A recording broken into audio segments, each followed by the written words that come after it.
This evening, President Ali urges greater involvement from the European Union in climate security efforts. Water taxi operators to provide 24-hour service during Demerara Harbour Bridge closure. Tragic lightning strike claims life of 29-year-old man in Swan village. In the region, Peru protests. Demonstrators call for government resignation.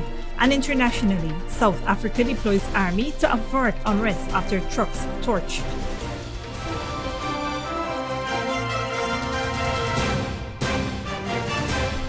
Welcome to this broadcast of Channel 2's Headline News Update for July 19th, 2023. I am Bibi Bacchus. Thank you for joining us. Water taxi operators on the Georgetown to Vredenhoop route will work around the clock to transport passengers across the Demerara River during the closure of the Demerara Harbour Bridge from July 24th at 11:59 p.m. to July 27th at 11:59 p.m. The closure is necessary for the replacement of span 9 of the bridge. The agreement was reached on Tuesday in a meeting between the Maritime Administration Department, the Coast Guard, and the boat operators.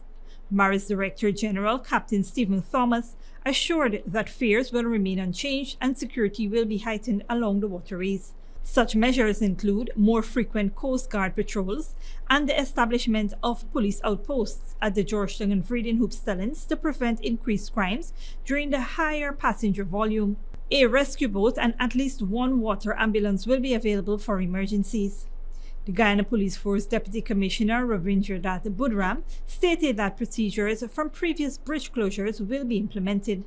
The Guyana Revenue Authority, the private sector, Customs Anti-Narcotics Unit, and the joint services will assist with boats and patrols throughout the 3 days. Budram urged the public to show compassion by assisting vulnerable individuals, including older people and those with disabilities, to board the boats. Secure space will be provided for those parking their vehicles during this period. The Ghana Defence Force has offered 4 30-seater buses to shuttle people from the Demerara Harbour Bridge to Vredenhoop on the West Bank. We tell you now that a truck driver and his 2 porters are facing charges after they were found in possession of over 700 grams of marijuana at the Sharima police station checkpoint on Tuesday, July 18th. Reports say that during a routine checkpoint at Sharima police station around 8:30 a.m., the motor lorry with driver Andre Hollinsworth and 2 porters, Scott Evans and Leroy Evans, were searched. Nothing illegal was found on their persons, but a rank discovered 2 transparent bulky parcels containing suspected cannabis in the tray of the truck. The driver and porters denied knowledge of the cannabis and claimed that they were hired to transport the truck to Peruni Landing. They were taken into custody at the Bartik police station, where the narcotics was weighed in their presence and amounted to 702 grams. Efforts are being made to contact the truck's owner as investigations continue. In other news, a devastating incident occurred on Sunday in Swan village on the east bank of Demerara when a 29-year-old man identified as Sean Eastman was struck and killed by lightning. The unfortunate event occurred in the afternoon while Eastman was at a nearby creek close to his residence. Eastman's common-law wife made the heartbreaking discovery when she returned home from an errand and found him lifeless in the creek. It appeared that he had sustained burn marks on his body. The area had experienced a lightning and thunderstorm that afternoon, leading police to suspect that his injuries resulted from the lightning strike. Authorities are currently conducting investigations into this tragic incident. Stick around when we return. President Ali urges greater involvement from the European Union in climate security efforts, and the government invites persons with disabilities to join training program for independence and growth. When you need money and you gotta get it fast, Creative Jewelry and Pawn Shop is the place for that confidential transaction in a quiet and secure location. You'll get the highest value per pennyweight for your gold and also enjoy the lowest interest rates and longest payback period too. Yes, for that instant transaction to solve a pressing financial problem. That Creative Jewelry and Pawn Shop, 46 Boyle Place, that's between the Ministry of Housing on Brick Dam and White Castle Fish Shop. Be your first and only choice. Creative Jewelry and Pawn Shop, safe and sound, solid and secure, always there for you. Telephone 231-7878 and 223-8955. Smart Minds Educational Institute, offering preschool, nursery, and primary levels. Finally, a school that is every parent's dream. Located at 69 Crow Street, offering academic excellence, trained qualified teachers, small class sizes, personalized gear, and one-to-one attention for your little ones. At Smart Minds, register for full-time or evening classes, daily practice pass exam papers for proficiency at the grade 2, 4, and 6 assessment, and CXE exam preparedness. Or join our Beccaphonics reading and writing program. So if your child is for preschool, nursery, or primary level, come to Smart Mind, located at 69 Street, or call 231-4885 or 600-9229 to enroll now.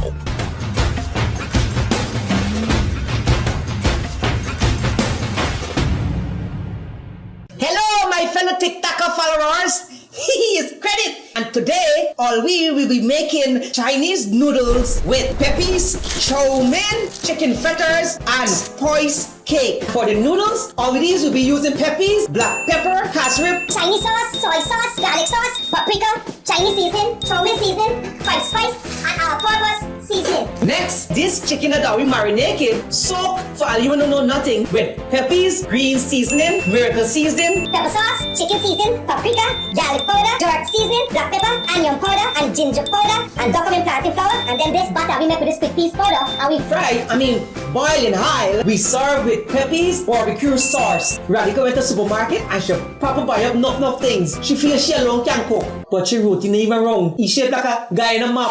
Peppies has a wide range of ingredients available at supermarkets nationwide. Peppies, we put the pep back into your kitchen.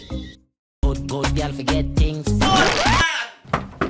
What's the problem, Granny? I want money for borrow for those surgery. I was dancing and I fall and fracture my hip. If you need some quick money, you should check Lender's Jewelry and Pawn Shop. Lender's Jewelry and Pawn Shop, lot 238 South Road, Border, Georgetown. Get jewelry made to order in just 72 hours. We also accept vehicles. Lender's, best rates, longest payback period. Boys, I get through. Plus, I could dance again.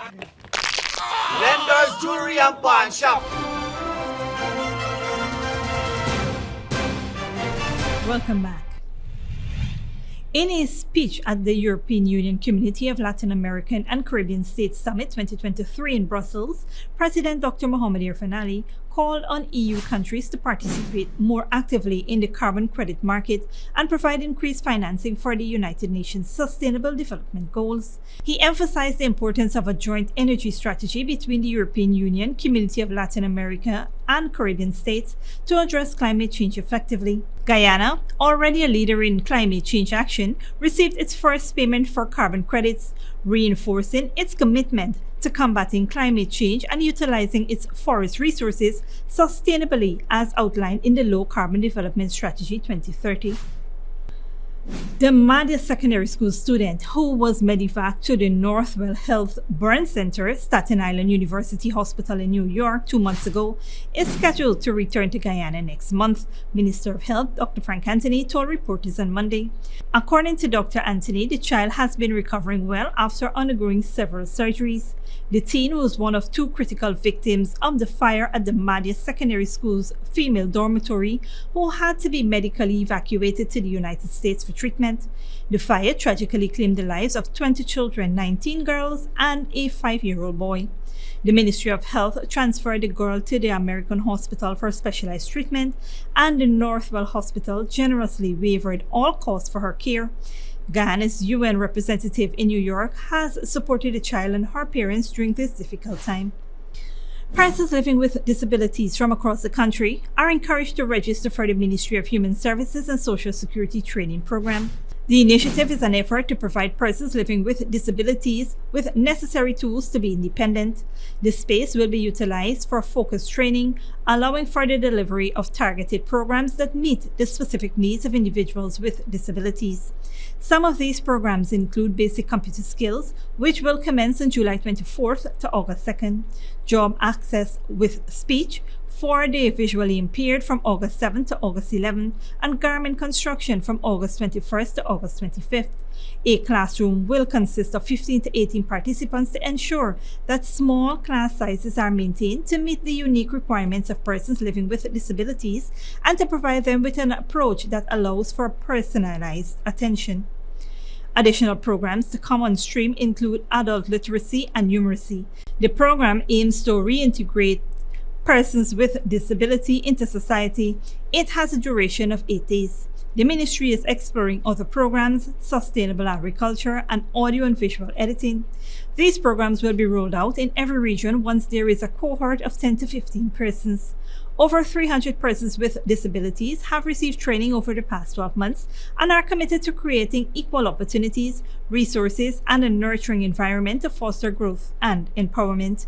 Persons interested in registering for the program must be 16 years and older, living with a disability, and passionate about learning. Interested persons can contact the Ministry of Human Services and Social Security. Transportation and snack will be provided for the participants. Don't go away after the break. Russia and Cuba revitalize old ties, and Peru protests. Demonstrators call for government's resignation.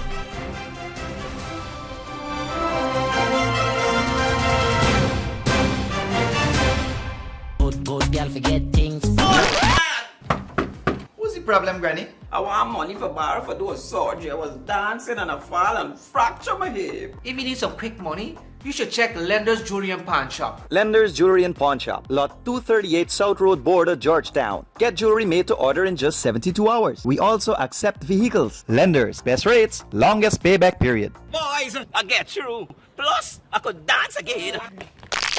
Lender's Jewelry and Pawn Shop. Hello, my fellow TikToker followers. He is Credit, and today all we will be making Chinese noodles with peppies, chow mein, chicken fritters, and spice cake. For the noodles, all of these will be using peppies, black pepper, cashew, Chinese sauce, soy sauce, garlic sauce, paprika, Chinese seasoning, chow mein seasoning, white spice, and all-purpose seasoning. Next, this chicken that we marinated, soak for all you don't know nothing with peppies, green seasoning, miracle seasoning, Pepper sauce, chicken seasoning, paprika, garlic powder, dark seasoning, black pepper, onion powder, and ginger powder, and document plantain flour, and then this butter we make with this quick piece powder, and we boil in high. We serve with peppies, barbecue sauce. Radhi go into the supermarket and she pop buy up enough things. She feels she alone can cook, but she routine even wrong. She shaped like a guy in a map. Peppies has a wide range of ingredients available at supermarkets nationwide. Peppies, we put the pep back into your kitchen. Smart Minds Educational Institute, offering preschool, nursery, and primary levels. Finally, a school that is every parent's dream. Located at 69 Crow Street, offering academic excellence, trained qualified teachers, small class sizes, personalized gear, and one-to-one attention for your little ones. At Smart Minds, register for full-time or evening classes, daily practice pass exam papers for proficiency at the grade 2, 4, and 6 assessment, and CXE exam preparedness. Or join our Becca Phonics reading and writing program. So if your child is for preschool, nursery, or primary level, come to Smart Mind, located at 69 Crow Street, or call 231-4885 or 600-9229 to enroll now.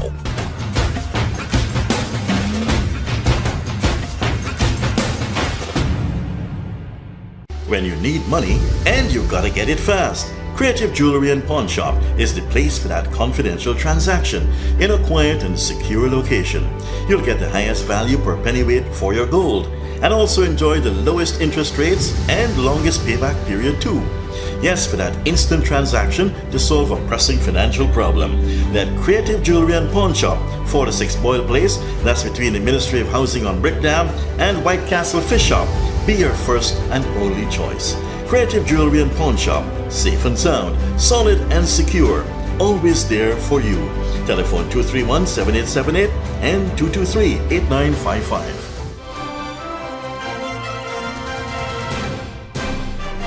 Welcome back. Now let's take a look at what's happening in the region and around the world. Ostracized by the US and the West, Russia and Cuba are reviving Cold War era ties. Russia is providing Cuba with unprecedented economic support, announcing investment in Cuban hotels, liquor, and the dilapidated shore industry.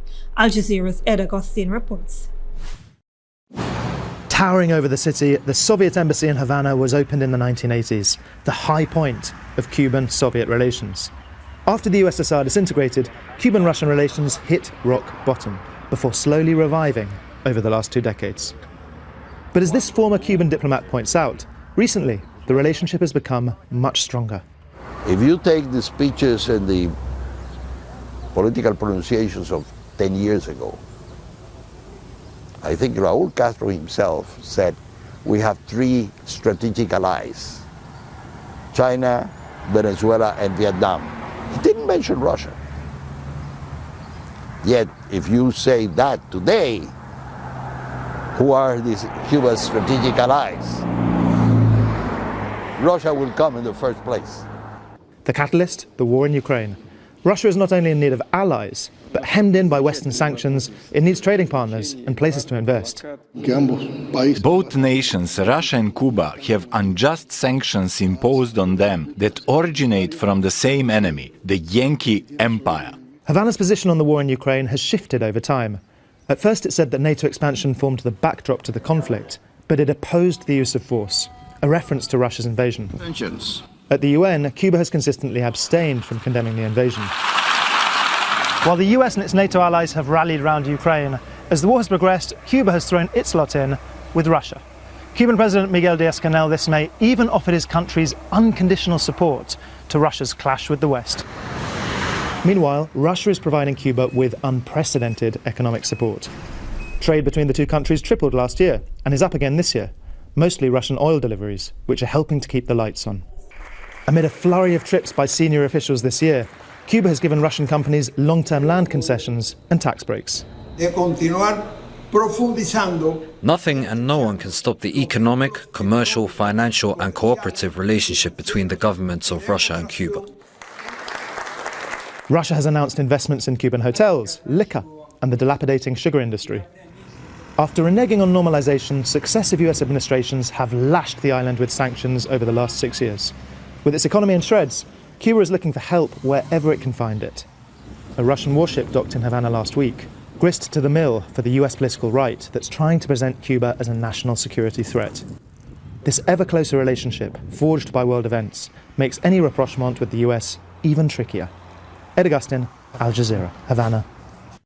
In Peru, demonstrators are preparing to march in Lima and more than 20 other regions. They are demanding the resignation of the president and calling for new elections. Al Jazeera's Mariana Sanchez reports. All entries to the capital secured. Police say they're searching for knives, machetes, or any illegal weapons that these provincial passengers may be carrying on their way to Lima. Police are on high alert hours before a nationwide protest to demand a change of government. We can protest without violence. It's our right in the Constitution. More than 8,000 police are being deployed on Wednesday to protect Lima. Rights groups say their powers to search are unconstitutional. This is not a harassment. It's a preventative security measure to guarantee, not slam, people's rights. Since President Dina Boluarte took office in December, rights groups have documented the deaths of 49 people they say were shot by security forces. On Tuesday, Boluarte called on demonstrators for unity and to march peacefully. But the government has warned it will use legitimate force against violence. We don't understand why they will again announce their arrival, waving the flag of war and trying to take over the center. It's a threat to democracy, and we will not allow or accept this. Critics say the government's measures inflict fear in the population. Millions of Peruvians are increasingly frustrated with a government they say is unable to resolve health and economic issues. Many are going to join in the protests because they say the only way for President Boluarte to go is by forcing her out. Opinion polls say 80% of Peruvians want Boluarte to resign and 90% want Congress to close. Elections are in due for another 3 years. Analysts say the economy is entering a recession. Unrest since December has reduced the GDP by more than $1 billion. The government is weak. It doesn't connect with the people's demands. And with such a low approval, the protest could deepen the crisis, affecting the government's legitimacy. If human rights are not respected, the situation is going to get more complex. That's causing the government's reaction ahead of the protests. The government extended a state of emergency for another month. Tensions are high ahead of Wednesday's protests. Mariana Sanchez, Al Jazeera, Lima. And internationally, South Africa has deployed the army in 4 of its provinces on Friday, after at least 21 trucks carrying goods were set on fire on national roads in various parts of the country over the past week. Al Jazeera's Fahmida Miller reports. More than 20 trucks have been set alight in 3 provinces in South Africa, nearly half of them in the province of Mpumalanga. Here, a man is caught on a dash cam throwing fuel in a truck before setting it alight and jumping out. The trucks are often used to block roads.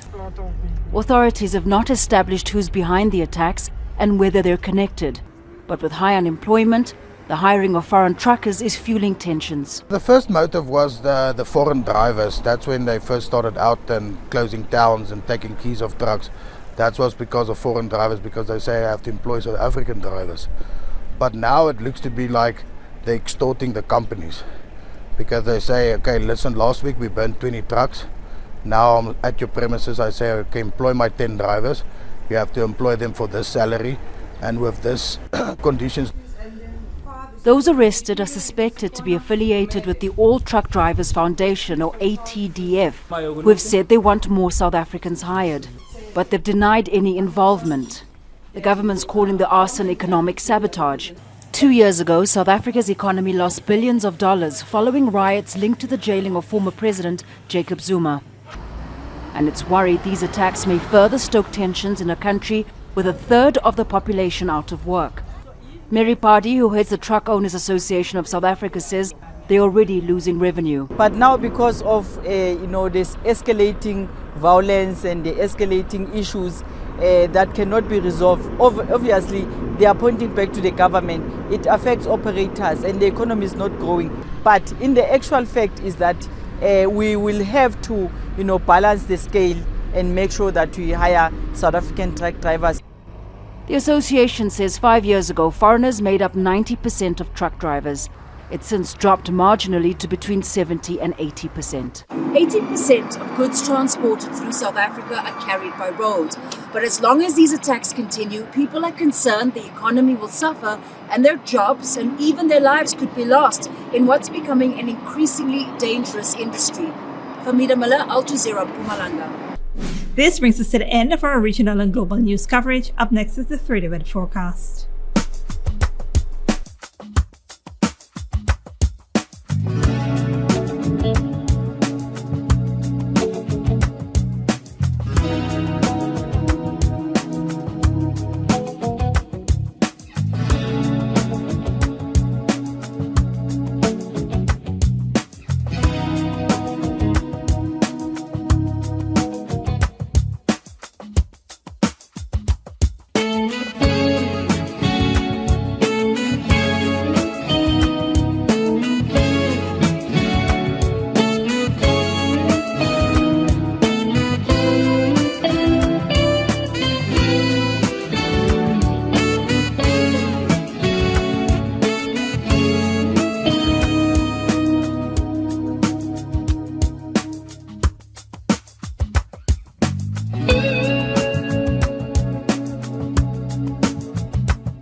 And that's Safe TV2 headline news for this Wednesday evening. As we take our leave, we invite you to follow us on Facebook and YouTube. You can tune in tomorrow at 6:30 a.m. for a rebroadcast and at 7 p.m. for more news. Until then, please take care of yourself and each other.